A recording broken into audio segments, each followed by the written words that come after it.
What's up guys, welcome to Apeh Menu YouTube channel. Help subscribe to this channel to get the latest videos on how much your favorite YouTubers earn from their YouTube. Do click on that little bell icon to be notified of the latest video. Here is the main character for this video.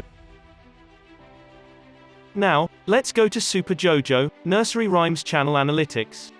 Super Jojo have uploaded 246 videos. They now have 15.4 million subscribers with a total view of 8,654,956,215. They are from US. And their channel type is education.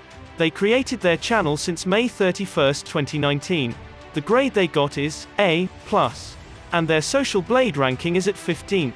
The subscriber ranking is 388th and then video view rank is 235th. They ranked at 148th in US and 17th in education.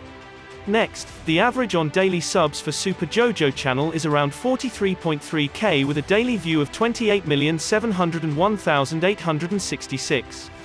Now let's talk about how much money they are making on YouTube, and this is going to be an estimate. So, the daily view is 28,700,000. A YouTuber will get $4 every 1,000 views. Therefore, the daily earning for Super Jojo will be $114,800. Thus, monthly income will be $3,444,000. Don't forget that YouTube get the cut of the revenue for 45%. Now, $3,444,000 multiply with 0.55 equal $1,184,200 every month. And as for the yearly income will be $22,730,400. That is how much Super Jojo, Nursery Rhymes earn from YouTube.